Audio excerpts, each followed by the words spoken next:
After her billionaire husband's sudden death, a pregnant wife breaks down until a CEO steps in. Beneath the dazzling lights of an opulent Manhattan skyline, Isabella Hawthorne's fairy tale life shattered in a heartbeat.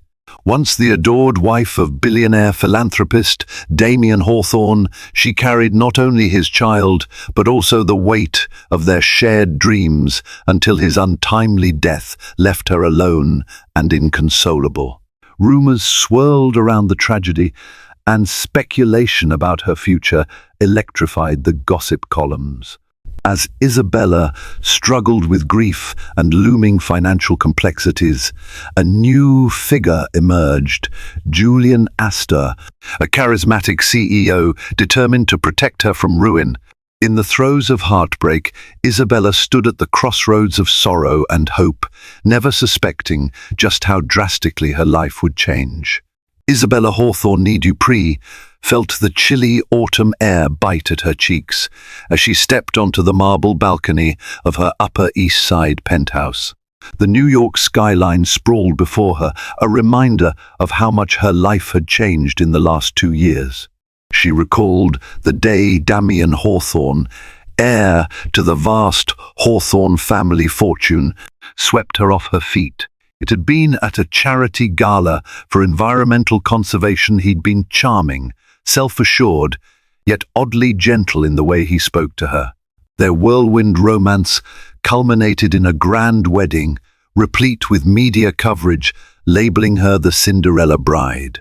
For most of the world, their union resembled a fairy tale.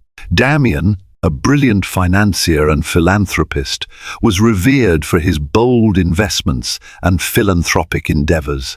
Isabella, a former art curator with a modest upbringing in Ohio, had quickly adapted to the social expectations of a billionaire's wife. She'd flitted between exclusive dinners, charity committees, and designers eager to clothe her in runway pieces.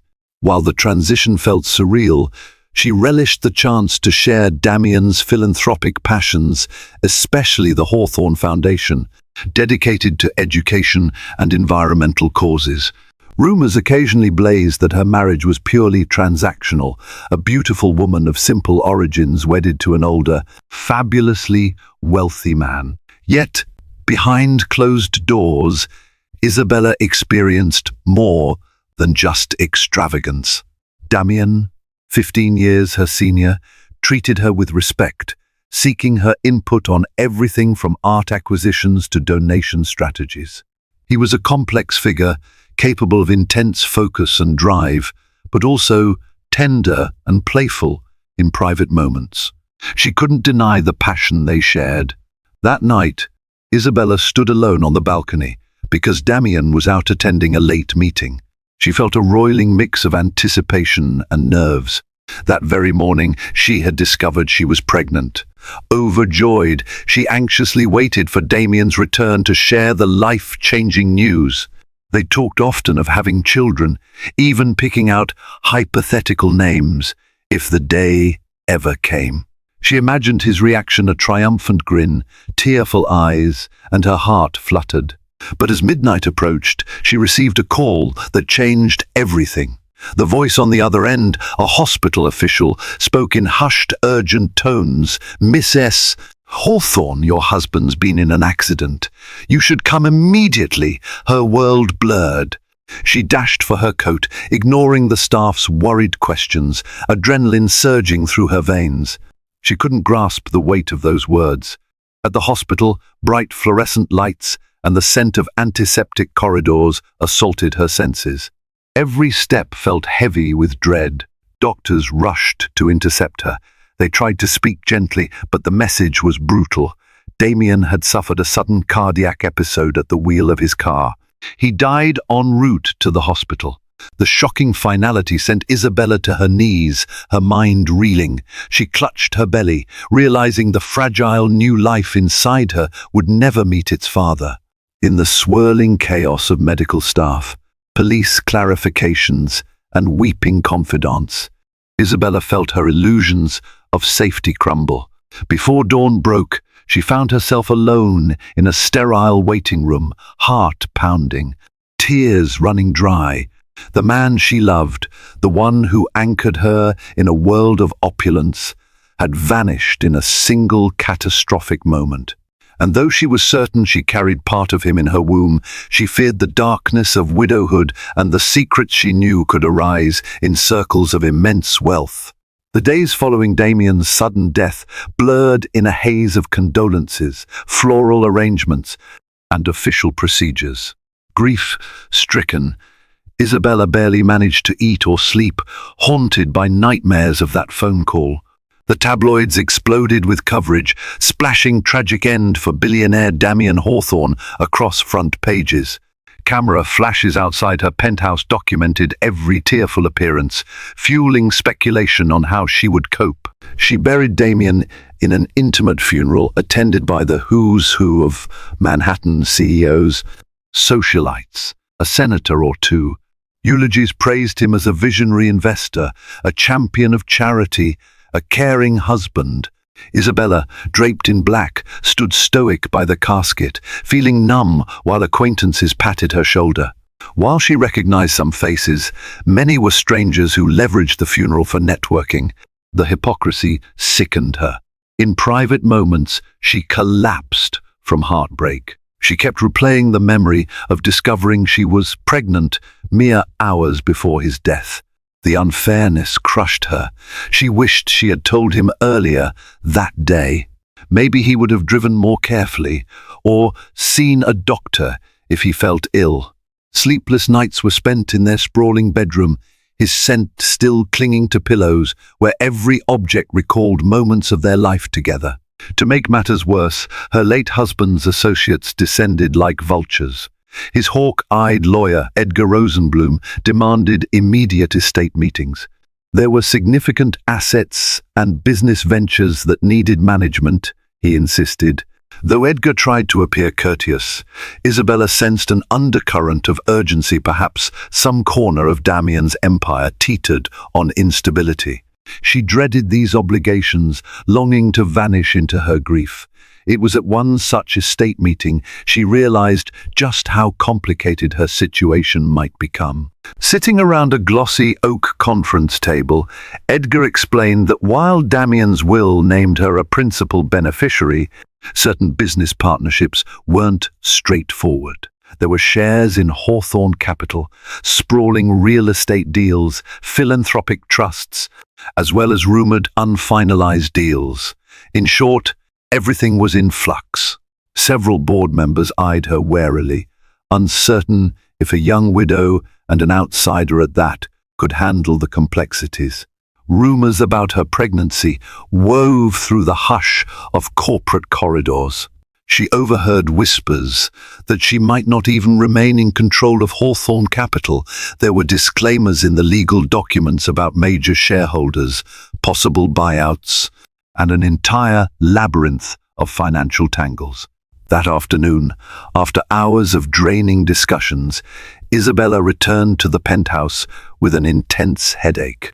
The staff, wanting to be supportive, lined up to greet her with sympathetic nods. She retreated to her bedroom, craving solitude. She couldn't reconcile the heartbreak of losing Damien with the sudden, terrifying possibility that she might lose everything he'd built too. Curled up on the bed, a wave of dizziness overcame her. Her unborn child anchored her sanity, the knowledge that she carried a piece of Damien. But how would she protect that child if the empire around her collapsed, or if unscrupulous figures tried to exploit her ignorance about high-stakes business? She sensed looming troubles and dreaded the moment any cracks in the Hawthorne empire would become public knowledge. One cold afternoon, about a week after the funeral, the penthouse doorman announced a visitor, a certain Julian Astor, CEO of Astor International.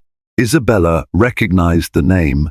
Julian was a rising star in the corporate world, rumored to have turned a small energy firm into a global powerhouse through strategic acquisitions. She had met him briefly at one of the Hawthorne charity balls, though they had barely exchanged pleasantries. Curious, she summoned the courage to greet him in the living room. He stood by the floor-to-ceiling windows, hands folded politely in front of him. Tall and clean-cut, he exuded quiet confidence. His gaze softened when she approached. "Still wearing black, Mrs. Hawthorne," he said gently. "My condolences. I'm sorry we have to meet under such circumstances." A bit guarded, Isabella gestured for him to sit. "Thank you, Mr. Astor. Please call me Isabella." She forced a small smile, uncertain of his intentions. With so many business people swirling around, she feared another pushy offer or attempt to manipulate her. Julian explained that he had known Damien in a professional capacity. They'd occasionally discussed potential partnerships. He admitted he'd been shocked by Damien's death, having admired his philanthropic devotion. Then he paused, voice growing softer. "I also learned you're expecting." She stiffened. "Yes," she murmured. Not many people know yet. The tabloids speculated, but she hadn't confirmed publicly. He offered a respectful nod. "I only mention it because, in a sense, that child is Hawthorne's rightful heir. I mean, no intrusion. But I heard whispers that some of Damien's business associates might attempt to dethrone you, so to speak, from controlling Hawthorne Capital. I want to ensure you're aware of your rights and not blindsided." Her heartbeat quickened. The cynic in her questioned whether this was some angle of self-interest, but his concern felt genuine. Isabella swallowed. "Yes, there's been tension. I don't know the details, but I sense people want me sidelined." Julian's expression turned solemn. "I can't say I was extremely close to your husband, but I respected him. If you ever need guidance navigating these corporate waters, I'd be happy to help. I'm not after any pieces of the Hawthorne empire. I have my own path, but I dislike seeing exploitation." Isabella found herself unexpectedly moved. Since Damien's death, few had offered sincere support beyond formal condolences. She recognized the risk in trusting an outsider, but Julian's straightforwardness gave her a glimmer of hope. "Thank you," she said quietly. "But why would you help me, a near stranger?" He let out a faint smile. "Because I lost my father at a young age, and I remember how quickly vultures circle. I see something in you, someone who's mourning, but also carrying a heavy responsibility. I believe you and your child deserve better than a corporate power grab." Emotion stung her eyes. She was so used to cynicism that altruism felt foreign. "I appreciate your concern," she whispered, hands fidgeting in her lap. "But I'm not sure what I can do." Julian leaned forward, tone calm. "Start by attending the next Hawthorne Capital Board meeting. Familiarize yourself with the bylaws, the will, and your legal entitlements.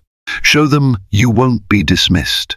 If you want, I can have my legal team quietly review your documents purely to advise, with no strings attached." Isabella hesitated, trusting a newly arrived CEO with sensitive information was risky. Yet, thinking of her unborn child's future, she realized doing nothing was even more perilous. Summoning a trembling breath, she nodded. "I'd be grateful, Mr. Astor." "Julian," he corrected gently. Then, offering her a thoughtful card with contact details, he stood to leave. "Take some time to decide. My door's open whenever you're ready." Long after he departed, Isabella gazed at the city lights, heart pounding with a mix of uncertainty and relief. The presence of Julian Astor suggested she might not have to face the labyrinth of high finance alone. Yet, with every step into the business realm, the memory of Damien's absence cut deeper. She vowed silently to protect their child from any corporate maelstrom. If that meant forging alliances with unexpected allies, so be it. In the weeks that followed, Isabella forced herself to adapt, attending a series of Hawthorne Capital Board sessions where her presence garnered polite smiles but veiled condescension. Most board members were older men who had served under Damien for years. They doubted Isabella's knowledge about complex holdings. She noticed how they spoke over her, dismissing concerns with flowery language. It infuriated her, though she kept a poised facade. Her biggest shock came during a meeting with Roderick Vale, head of one of Hawthorne's largest real estate divisions.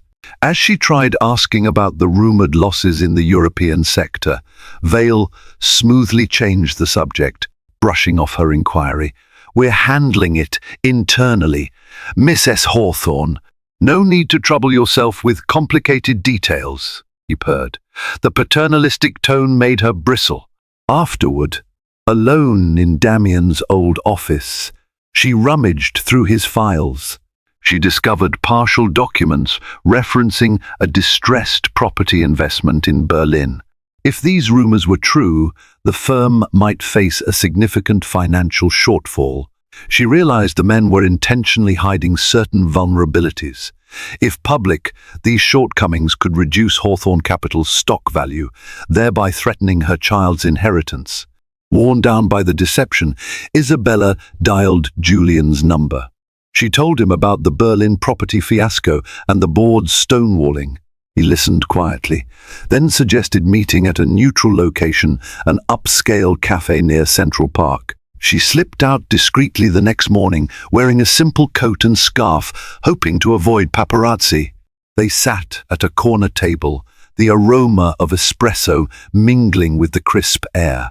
Julian studied her with concern. "It sounds like they're trying to maintain an illusion of stability until they can shift blame or orchestrate a bailout," he said. Damien's death might have accelerated their power plays." Isabella's voice trembled.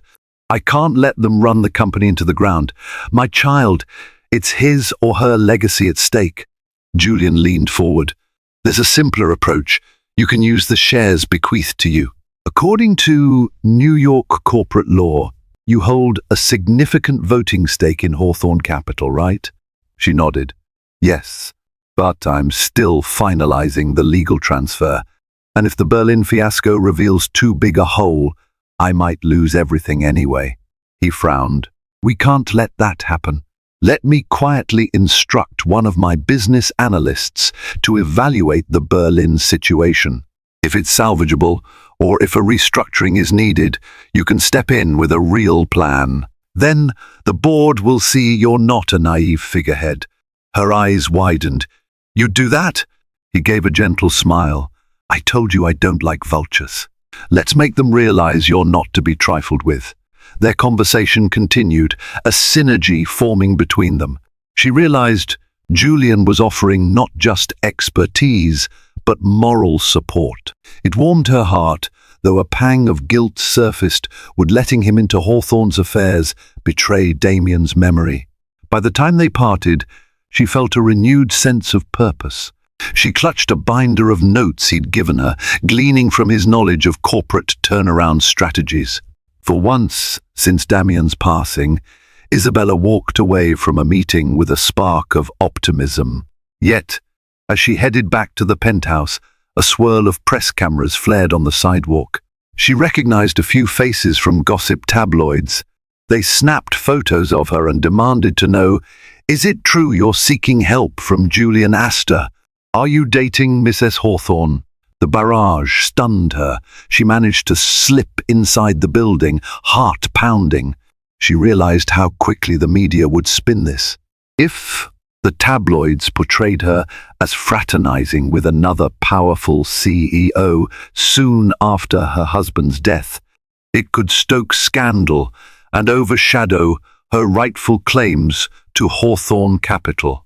Alone in the elevator, tears pricked her eyes. She whispered to herself, "It's for the child," vowing not to let rumor mongers derail her from saving Damien's legacy. Only time would tell whether forging an alliance with Julian would bring deliverance or spark a new wave of chaos. Within days, tabloids ran headlines screaming, "Widowed heiress Isabella Hawthorne seen with rival CEO Julian Astor scandal or support." Frenetic speculation filled social media, fueling conspiracies that she was betraying Damien's memory for a new love interest. The paparazzi hounded her wherever she went outside the penthouse, arriving at Hawthorne Capital, even trailing her car to routine doctor appointments. Overnight, her once sympathetic public image of a grieving widow became murky.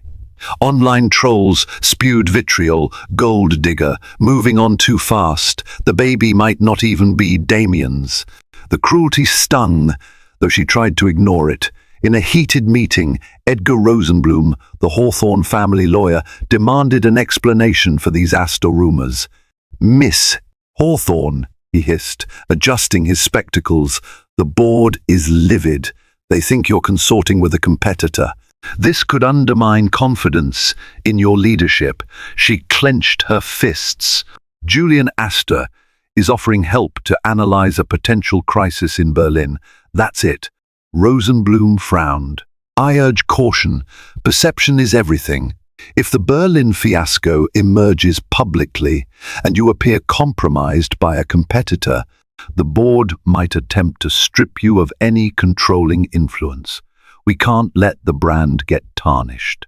Exhaustion weighed on Isabella. She felt the press relentless, the board distrustful, and her personal sorrow unrelenting. Then she recalled Julian's reassurance. They needed a real plan, something to present the board with so they'd realize her seriousness. She asked Rosenblum if he had any updates on the official estate settlement. He replied that it was still in progress, but from a legal standpoint, she did have a strong claim to a controlling share. She just had to avoid fueling the board's narrative that she was incompetent. That evening, she nearly broke down in the penthouse's library. Surrounded by the relics of Damien's interests, rare books, philanthropic awards, she realized how alone she was.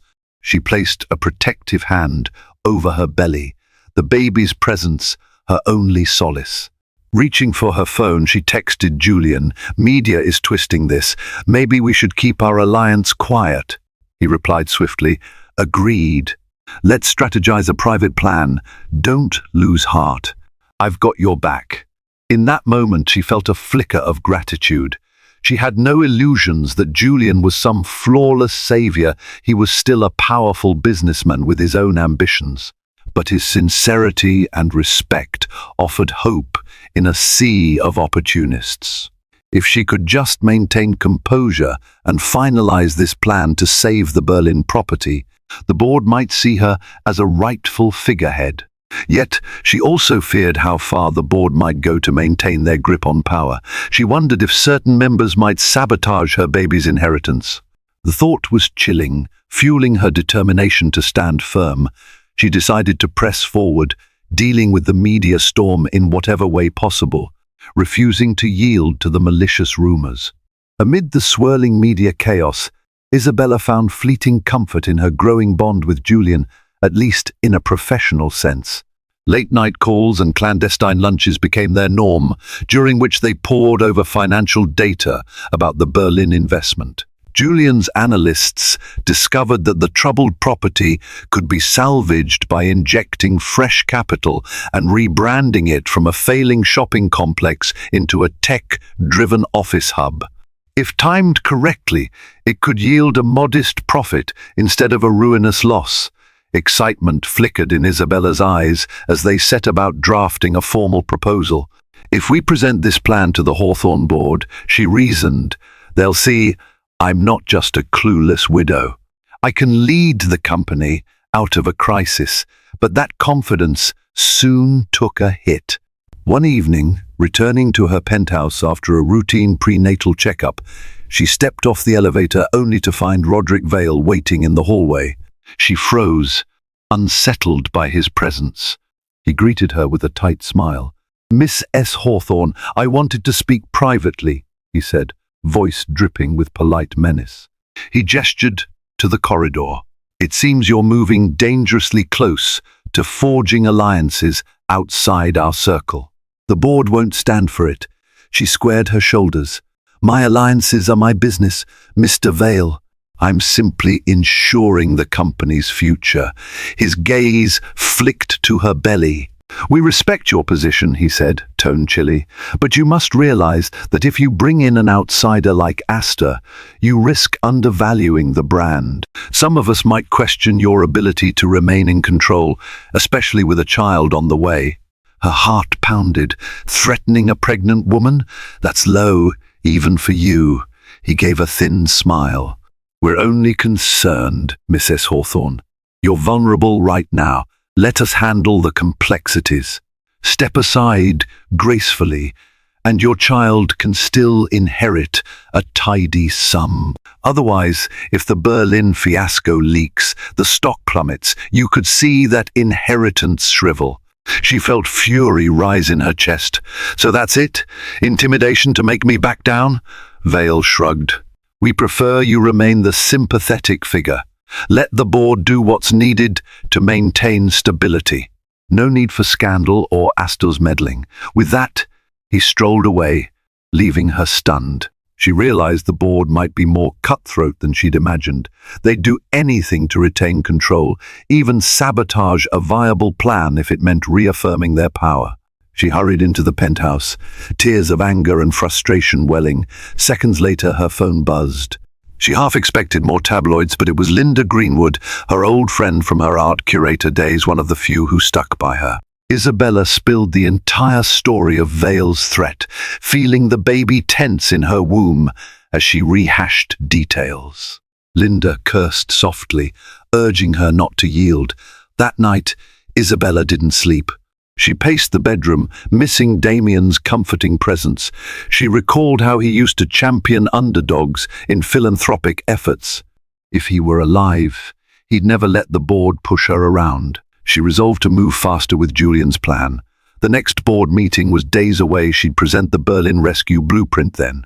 If the board tried to overshadow her, so be it. She'd fight for her child's rightful inheritance. Because if she allowed them to quell her, all that Damien built might be lost to corporate greed. The upcoming board meeting weighed heavily on Isabella. She dreaded stepping into that mahogany-walled conference room, facing steely-eyed veterans who saw her pregnancy as weakness. But with Julian's discreet help, she felt armed with data and a coherent strategy for Berlin. They decided on an unusual approach. Julian would remain hidden from official involvement. Instead, he guided her from behind the scenes, crafting a polished presentation that Isabella could deliver as if it were her own. That way, it wouldn't appear as though Astor International had direct influence over Hawthorne Capital. The subterfuge was risky if discovered. It might spark accusations of collusion, but it was their best chance to outmaneuver the board's intimidation tactics. In the penthouse library, papers and slides were strewn across the massive table. Isabella practiced her talking points while Julian offered feedback via phone. Occasionally, she caught an unexpected warmth in his voice. He'd compliment her phrasing or her conviction. He confessed his admiration for her resilience, juggling grief, pregnancy, and corporate battles. She'd blush, reminding herself to maintain professional boundaries. On the morning of the meeting, she arrived at Hawthorne Capital's top floor, her black pumps clicking on polished floors. Roderick Vale and the other members, Estelle Stanton, Gregory Baines, and Hugo Martin, already assembled. Edgar Rosenblum was also present, though he was strictly the estate lawyer, not a voting board member. The atmosphere felt tense. After some perfunctory formalities, they moved to new business. Isabella cleared her throat. "I'd like to address the rumors about the Berlin real estate investment. We have data to confirm potential risk, but also a path to salvage it." She launched into the meticulously crafted presentation, referencing charts and financial metrics. She outlined a repurposing plan for the property, new capital infusion, and the synergy with local government incentives for tech companies. The board members exchanged glances. Vale's expression darkened, but others looked intrigued by the thoroughness of her analysis. Halfway through, Estelle Stanton interrupted, her tone haughty. "And just how did you come by this plan, Mrs. Hawthorne? You're not exactly known for real estate turnarounds." Isabella maintained composure. "I've consulted with specialists. As a principal shareholder, I have the right to ensure transparency. I want us to salvage this investment rather than hide it." A murmur rippled through the room. Baines, who typically sided with Vale, scratched his chin thoughtfully. This might actually be workable, he admitted. Vale's jaw tightened, but he couldn't outright dismiss the logic. The plan was too coherent to simply reject without reason. The tension rose when Isabella insisted on immediate action. I propose we vote to allocate a bridging fund for the Berlin rebranding. Also, I'd like to see a new committee formed to oversee it, one that I will personally sit on. Vale bristled. We have existing committees. With all due respect, you're not exactly an expert to lead such an initiative. She stared him down, her voice unwavering. I might not be an expert, but I'm Damien Hawthorne's widow, and I hold a significant share. If the board refuses to take decisive steps, I can call for an extraordinary shareholder meeting. Do we really want that public spectacle? A hush fell. She had them cornered, threatening to escalate beyond their cozy circle. Vale glared, but the others recognized a losing battle. They grudgingly agreed to proceed with the plan. A formal vote was taken, passing narrowly. Isabella breathed an internal sigh of relief, though her outward expression remained calm. She'd achieved a victory, albeit a fragile one. As the meeting ended, Vale approached her, voice low with simmering anger. Don't think this is over, Mrs. Hawthorne. We'll see how long you can keep up this charade, and watch out if you're calling on Asta's help behind the scenes. His words sent a chill down her spine. She realized he might suspect her collaboration with Julian. For now, she'd secured a partial triumph, but in the underbelly of high finance, resentments festered. She hurried home to share the news with Julian, hoping that the board's grudging concession would buy her time enough to deliver a successful turnaround and secure her child's inheritance for good. The weeks after the board meeting brought a cautious optimism to Isabella's life. The newly formed Berlin Oversight Committee began its work, and thanks to her unwavering push, they had started implementing the rebranding strategy. Reports showed early signs that potential tenants were intrigued by the idea of a modernized tech hub. Morale within Hawthorne Capital improved slightly. Meanwhile, Isabella's pregnancy advanced to the point where her child's kicks became stronger. Each movement reminded her that every sacrifice, every stressful confrontation served a higher purpose, preserving a future for the next Hawthorne heir. She found herself gazing at her ultrasound images, longing to tell the unborn baby about their father's legacy, and also about the unexpected allies who stepped in to preserve it. One evening, she invited Linda Greenwood over to celebrate these small victories with a home-cooked meal. Linda teased that she rarely got to see Isabella's domestic side. Over plates of pasta, they toasted with non-alcoholic sparkling cider. Linda asked slyly about Julian. He's been an essential help, yes? A faint blush tinged Isabella's cheeks. He is. I'm grateful. Without him, I wouldn't have known where to begin with that Berlin fiasco. Linda grinned. I sense there's more than just business synergy. He obviously respects you, and you two are forging a closeness, right? Isabella's heart fluttered with a confusing swirl of emotions. She adored that Julian treated her as an equal in the corporate sphere, offering guidance without condescension. Yet, she reminded herself she was still grieving. The thought of romantic entanglement, so soon after Damien's death, felt disloyal. He's a friend, she said quietly. That's all. I can't think about anything else right now. Linda nodded, letting the subject rest. But Isabella sensed the question wouldn't vanish easily, especially as tabloids continued spinning rumors about a possible relationship.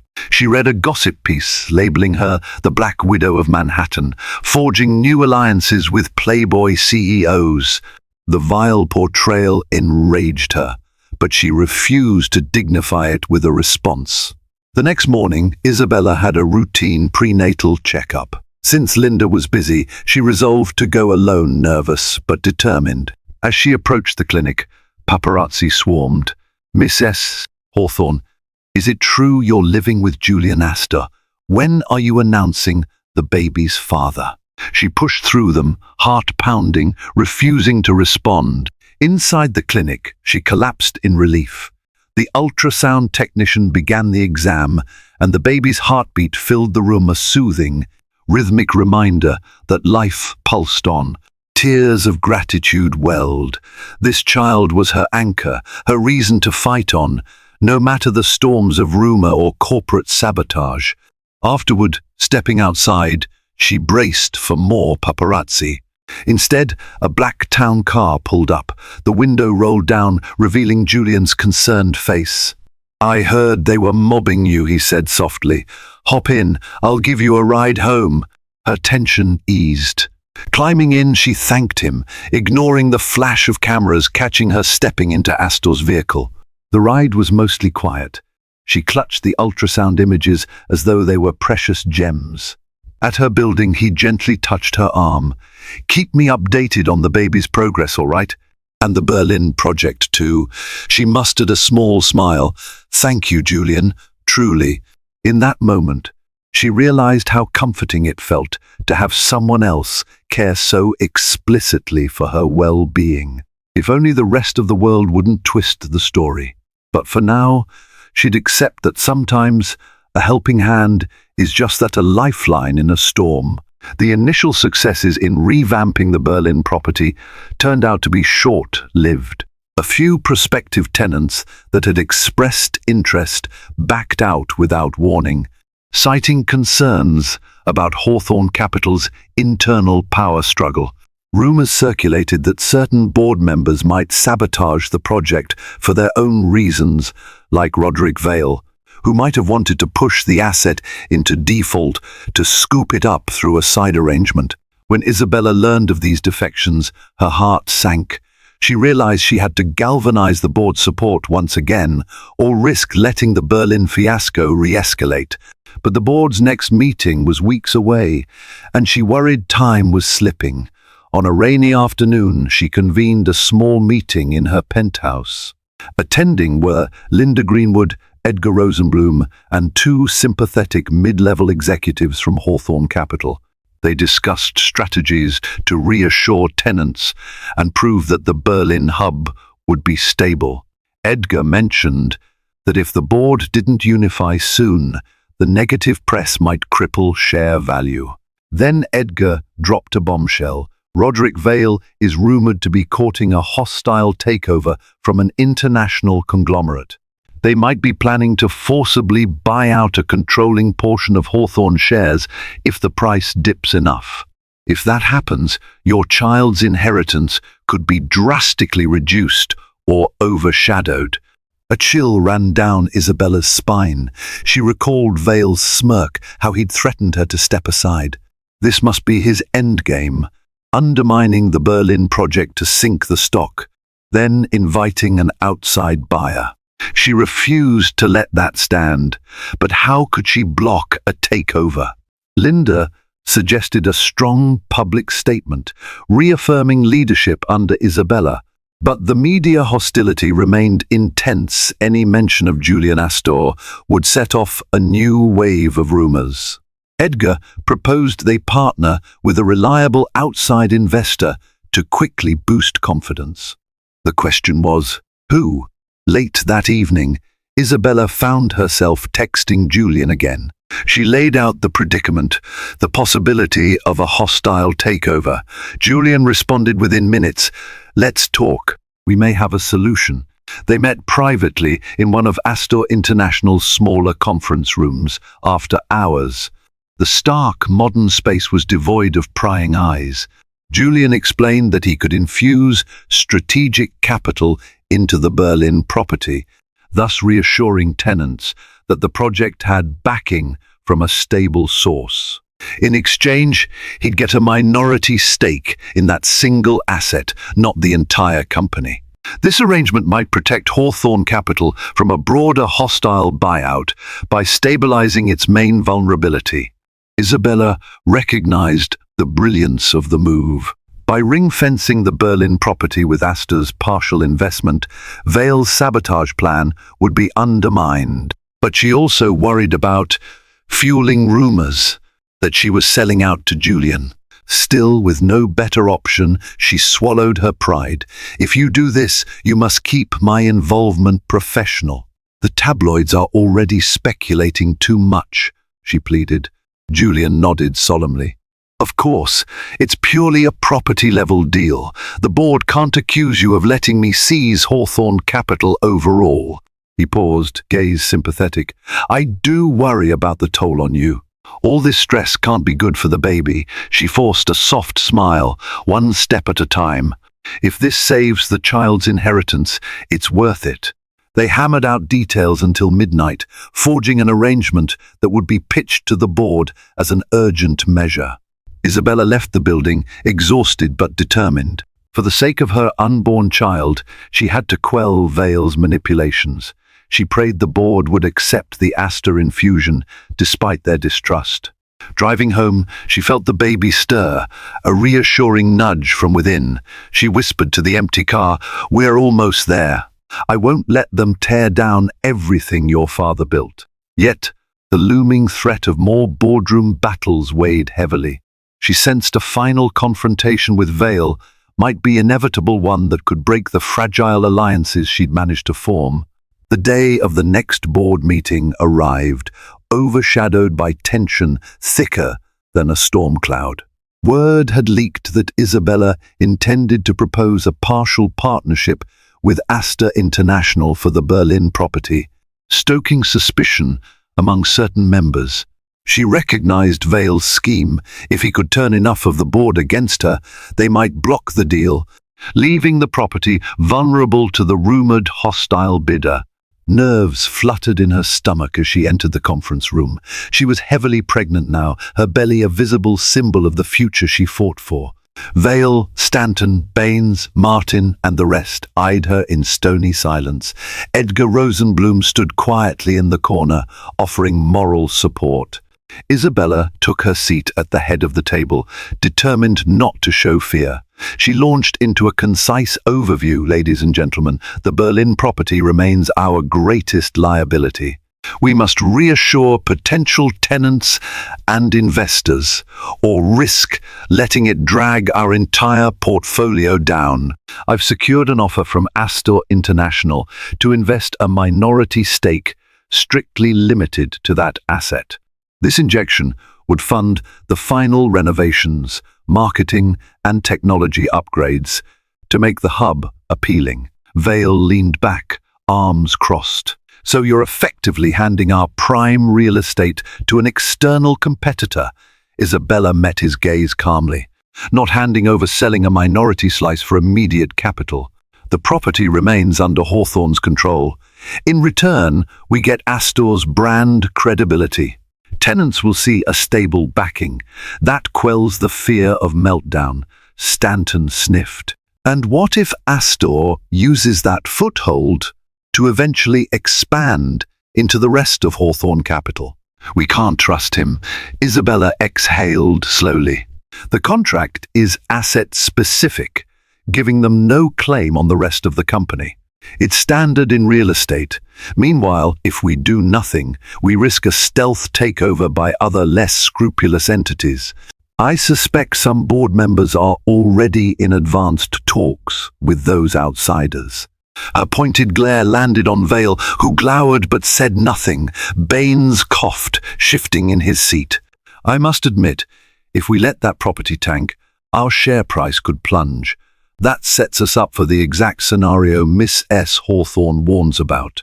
Even if I personally dislike the idea of outside capital, this might be the lesser evil." A tense debate followed. Vale tried spinning doomsday scenarios about Astor's hidden agenda.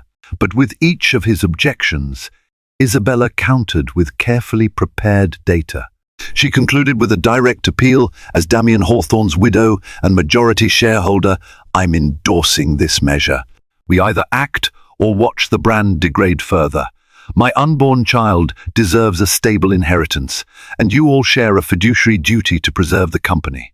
Faced with her unwavering stance and the logic of the deal, the board eventually bowed to a vote. The measure passed by a slim margin, 6-4. Isabella breathed relief. Vale's expression twisted with frustration, though he plastered on a polite facade, congratulating her in clipped tones. After the meeting, a few members privately approached her, expressing gratitude that she'd found a solution. Others, like Estelle Stanton, remained frosty, but admitted the outcome could be a net positive if it stabilized Berlin. Edgar Rosenblum quietly told her, "You did well. Damien would be proud." Vale lingered, confronting her in the corridor. "You think you've won? I have my eye on you, Miss S. Hawthorne, and on Asta. If your little plan backfires, we'll make sure you lose everything." Isabella steadied herself, meeting his glare. "Then pray it succeeds, Mr. Vale, because if Hawthorne Capital goes down, none of us benefit. And I won't let that happen." She turned on her heel, heart racing. She knew Vale's threats might continue, but at least for now, she'd secured a lifeline for the company.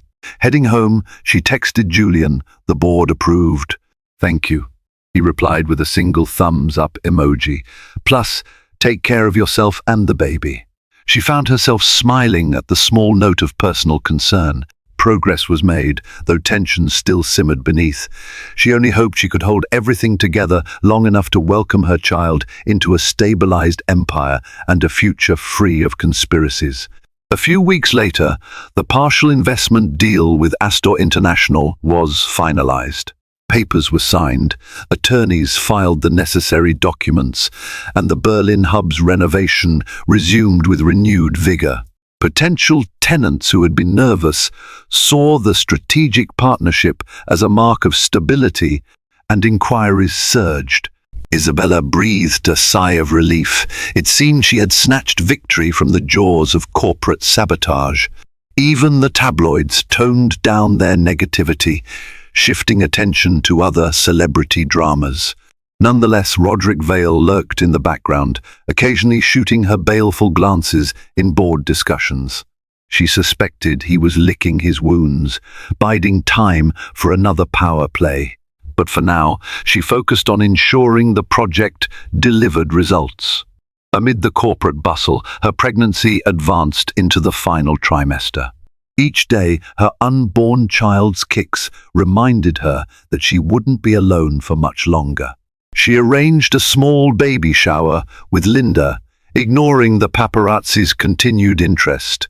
She found gentle comfort in shopping for baby essentials, cribs, onesies, plush toys, though she felt a pang each time she imagined Damien absent from these milestones. She also made one final, deeply emotional decision to hold a memorial event celebrating Damien's philanthropic achievements, culminating in the unveiling of a foundation wing at a local children's hospital. She wanted her child to know that Damien had left a mark of generosity on the world. Planning the event proved cathartic as she poured her sorrow into something constructive. The day of the memorial arrived, a crisp spring morning. Dozens of philanthropic leaders, charity beneficiaries and friends gathered in the hospital's gleaming auditorium. Giant portraits of Damien smiling, full of life, flanked the stage. Isabella, wearing a flowing pastel dress that accommodated her pregnant belly, spoke from the lectern about her husband's legacy.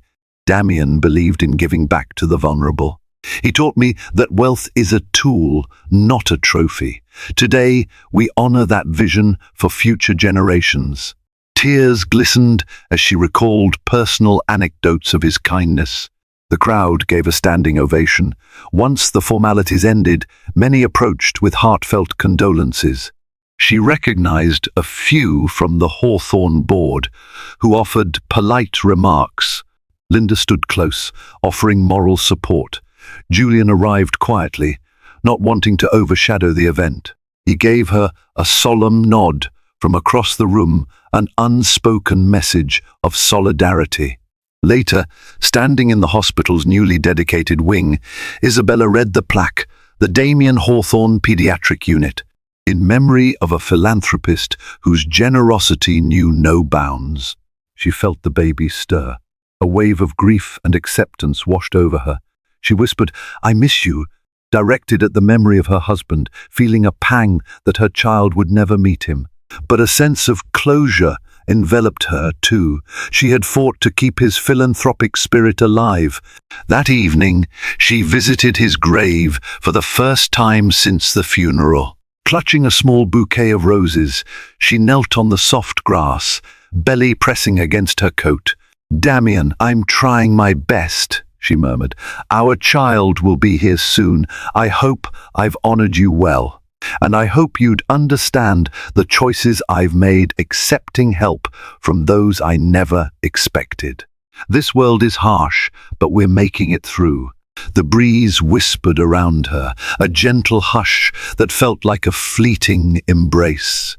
In that moment, she released the final vestiges of guilt, realizing that forging new friendships, even with someone like Julian Astor, didn't mean betraying Damien's memory. It meant continuing the Hawthorne legacy in a new era, for the sake of the life growing within her.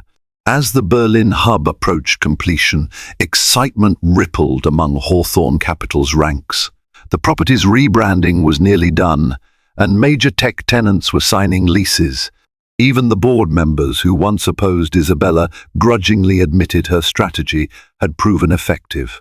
Share prices stabilized, and talk of a hostile takeover dissipated. For a fleeting moment, it seemed peace reigned in the corporate domain. But peace in Isabella's personal world was shaken one night when she awoke to sharp pains rippling through her abdomen. At first, she dismissed them as Braxton Hicks contractions, false alarms, often accompanying late pregnancy. But the pains intensified, and she realized she might be going into early labor 2 weeks before her due date. Heart pounding, she called Linda, who rushed over in the wee hours. They headed to the hospital, paparazzi nowhere to be found for once, thanks to the hush of midnight streets. There, doctors confirmed she was indeed in labor. Isabella's pulse spiked with both excitement and anxiety. She had prepared for this, though the knowledge she'd experience it without Damien weighed heavily. As the contractions escalated, Linda stayed by her side, offering sips of ice water and holding her hand through each wave of pain. Edgar Rosenblum texted politely, wishing her well from afar. She almost laughed at the comedic image of her estate lawyer pacing in a tux at home. Then, a few hours later, another visitor arrived unexpectedly. Julian. Linda had apparently texted him in a panic, not knowing who else might come to support Isabella. Julian greeted her gently, worry etched on his features. "I hope you don't mind," he said.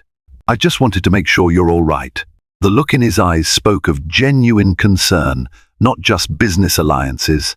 Isabella, panting through another contraction, nodded. She was too pained to speak, but appreciated his presence. The labor stretched on, a slow, intense process lasting into dawn. Isabella's body trembled with exhaustion, yet she clung to the memory of her vow to protect this child's future. Linda offered emotional support, while Julian stepped out to arrange anything the staff needed. The pain reached a crescendo, and doctors urged her to push. She cried out, tears streaming, arms shaking. In that haze of agony, she felt an unexpected calm wash over her like Damien's spirit hovered, reassuring her. Summoning the last reserves of strength, she bore down.